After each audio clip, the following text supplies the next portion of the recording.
माझा परिचय किशोर डोंगरे आणि माझ्यासोबत आज अनिल भाऊ चित्ते पाटील। आज मी त्यांच्या बागेत मोसंबीच्या बागेत आलेलो आहे।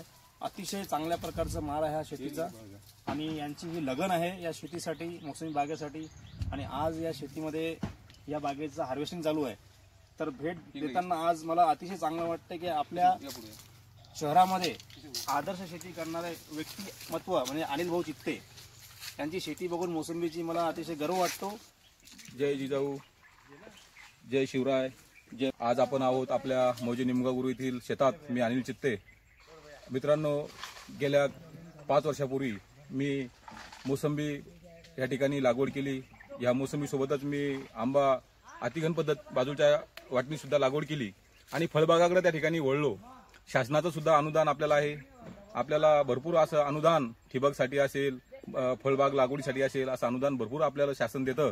फक्त आपण त्याचा वापर करून घेतला पाहिजे आणि खऱ्या अर्थानं खचून न जाता काही शासनाचा आधार, काही पारंपरिक शेती सोडून नवीन फळबागाकडे आपण आता अतिघन पद्धत, आपण जी इस्रायल पद्धत म्हणतो, त्या इस्रायल पद्धतीकडे आपण आता वळलं पाहिजे।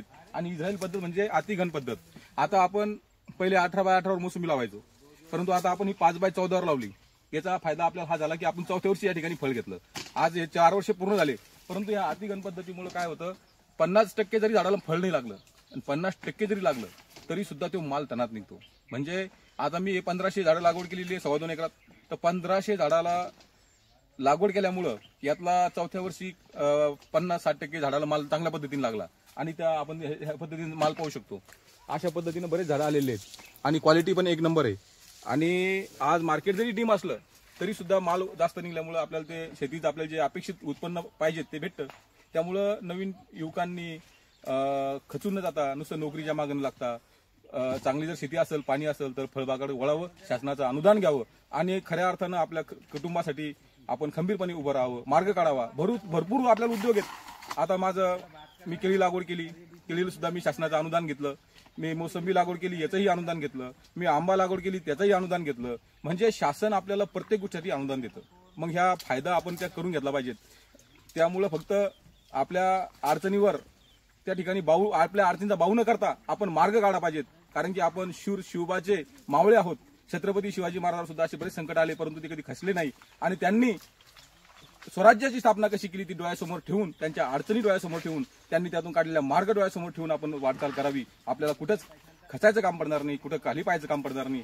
आणि संकट तर येत असतात, संकट हे आल्याशिवाय माणूस मजबूत बनत नाही।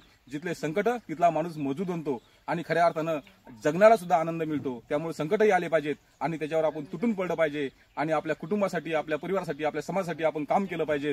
आपल्याला ह्या समाजाचं काही देणं आहे, त्यामुळे ह्या मातीशी आपली नाळ घट्ट त्या ठिकाणी आपण बांधली पाहिजे आणि खंबीरपणे उभं राहिलं पाहिजे आणि या समाजासाठी काम केलं पाहिजे। मित्रांनो, मी सामाजिक काम सुद्धा करत असताना कोणाच्या सुखादुखात सुद्धा त्या ठिकाणी मी धावून जातो, अडचणीत जातो। कुठं कोणावर अन्याय झाला तर एक चळवळ सुद्धा माझी त्या ठिकाणी अनिल चित्ते बहुजन एकता फाउंडेशन ग्रुपच्या माध्यमातून मी त्या ठिकाणी काम प्रामाणिकपणे करत आहे। फक्त काम करायला पद लागत नाही। लोक म्हणतात ना, आदमी ना कद से बड़ा होता है ना पद से बड़ा होता है, जो लोगों के मुश्किल में काम आता है वो सबसे बड़ा होता है। हे वाक्य समोर ठेवून मी माझी त्या ठिकाणी काम करत आहे।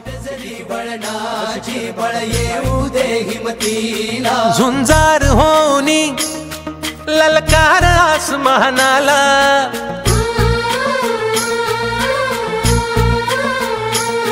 लावणी कपाळी माती घ्यायचे पक्ष तिच्या पाठी, हुंकार भरारीसाठी पेटू दे मनाच्या वाती।